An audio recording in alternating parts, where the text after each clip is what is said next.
যখন আহলে হাদিস ভাইকে দেখি, কেউ চলে ন্যাশনালিজমের পথে, কেউ চলে সেকুলারিজমের পথে, কেউ চলে দাড়িপাল্লার পথে, কেউ চলে নাঙ্গলের পথে, তখন লজ্জা হয় যেটা কোন মার্কা আহলে হাদিস।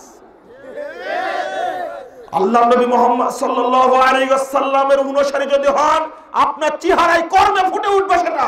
ইমাম শাফি তাই বলছেন, ইদা রাআইতু রাজুলাম মিন আহলিল হাদিস কান্নি রাআইতু নবী সাল্লাল্লাহু আলাইহি ওয়াসাল্লাম হাইয়া। আমি যখন কোন আহলে হাদিস ব্যক্তিকে দেখতে পাই, তখন স্বয়ং যেন মুহাম্মদ সাল্লাল্লাহু আলাইহি ওয়াসাল্লামকে জীবিত দেখতে পাই। আপনি আহলে হাদিস, আপনার কর্মে, আপনার চেহারায় ফুটে উঠবে। আপনার তৎপরতা সব শিরকের পক্ষে, তাগুতের পক্ষে আপনার তৎপরতা। আপনি কিসের আহলে হাদিস? আপনার পথ একটা, সিরাতে মুস্তাকিম। আপনার নবী একজন, মুহাম্মদ সাল্লাল্লাহু আলাইহি সাল্লাম। আপনার কাবা একটা না কয়টা? আল্লাহ কয়টা? বাপ কয়টা? কাবা কয়টা? এক। আপনার পথ কেন হাজারটা? লজ্জা লাগে না? শরম লাগে না? বেহায়ার মতো আপনি যে কোনো দলে ঘুরে বেড়ান, আপনি এটা তো শরম করা উচিত। আপনি আবার টঙ্গীর মাঠের ইয়ার জন্য, মুনাজাতের জন্য আবার বুড়া বুড়ি বসে থাকেন, এটা শরম লাগে না? লজ্জা লাগে না? আপনার টিভির সামনে বসে থাকেন, আপনার কিভাবে সহ্য করেন এটা? তাবলিগের চিল্লায় যান যে তাবলিগটা স্বপ্নে নাজিল হয়েছে। স্বপ্নে তো মানুষ অনেক কিছুই দেখে, স্বপ্নে মানুষ গুও খায়। স্বপ্নে কোনো ধর্ম বিশ্বাস করা যাবে?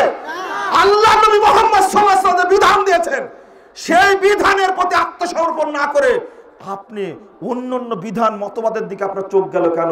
কেন গেল? বন্ধুরা আমার, আহলে হাদিসরা চিরকাল চিরদিন মতবাদকে ঠেলে কুরআন এবং সহিহ সুন্নাহর পথে চলেছে, কোনো মতবাদকে তারা গ্রহণ করেনি।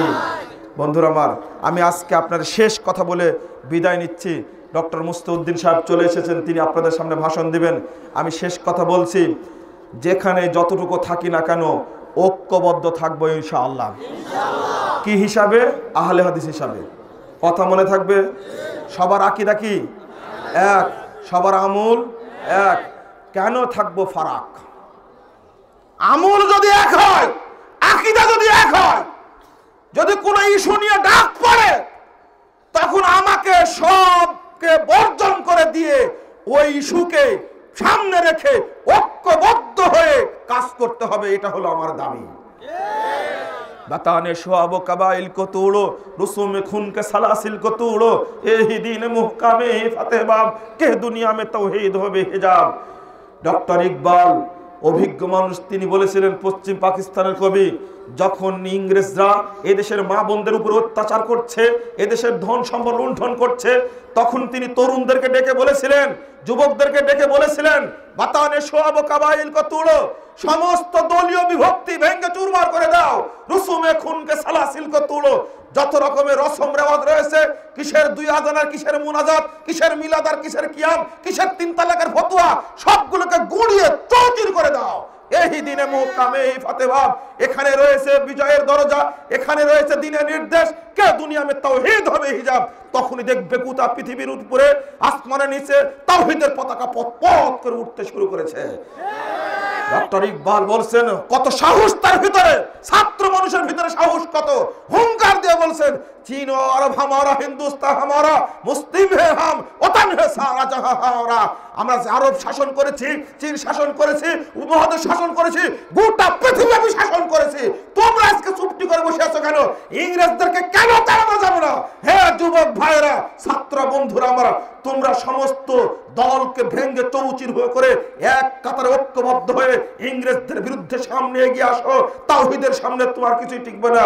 মহিয়ত চেবার পায়রি জিজারাস সে শামশির হিন্দি নেহি বাসারাস উম্মে দোহিরা সাদনা বাসাজ্জিকাস বারিনাস বুনিয়াদে তাওহীদ বাস। তিনি বললেন স্পষ্ট ভাষায়, শুনে রাখো হে তরুণ ভাইরা, একজন মুসলিম মুহিদ তরুণের সামনে, তাওহীদপন্থী তরুণের সামনে ভারতের তীক্ষ্ণ তরবারি কিছুই নাই। তাকে যতই টাকা পয়সা, সোনা দানা, অট্টালিকা দিতে চাক না কেন, সবকিছুকে বর্জন করতে পারে তাওহীদের নিশায়। আজকে ঐক্যবদ্ধ হুঙ্কার ছাড়তে হবে। ডক্টর ইকবালের পাশাপাশি বাংলাদেশের বিদ্রোহী কবি, জাতীয় কবি, স্বাধীনতার কবি, ইসলামের নেশার কবি হুঙ্কার ছেড়েছিলেন। জেলখানা থেকে বের হয়ে তিনি হুঙ্কার ছাড়লেন, দুর্গমগিরি কান্তার মরু দস্তুর পারাবার, লঙ্ঘিত হবে রাত্রি নিশে যাত্রীরা হুঁশিয়ার, দুলিতেছে তরি ফুলিতেছে জল ভুলিতেছে মাঝি পথ, সিঁড়ি আছে পাল কে ধরিবে হাল, আছে কার হিম্মত, এ তুফান ভারী। বললেন কে কে আসো জোয়ান, হও আগুয়ান, হাকিছে ভবিষ্যৎ, এ তুফান ভারী, দিতে হবে পাড়ি, নিতে হবে তরিবা।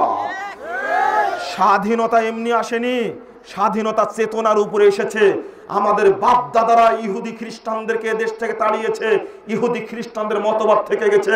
আহলে হাদিস ভাইদেরকে যদি সিরাতে মুস্তাকিমের পথে পরিচালিত করা যায়, যদি পথ দেখানো যায়, এ দেশ থেকে ইহুদি খ্রিস্টানদের বস্তা পচা আইনকে বাতিল করে দিয়ে আল্লাহ প্রদত্ত অভ্রান্ত সত্যের চূড়ান্ত উচ্চ পবিত্র কোরআন শরীফ প্রতিষ্ঠা লাভ করবে ইনশাআল্লাহ।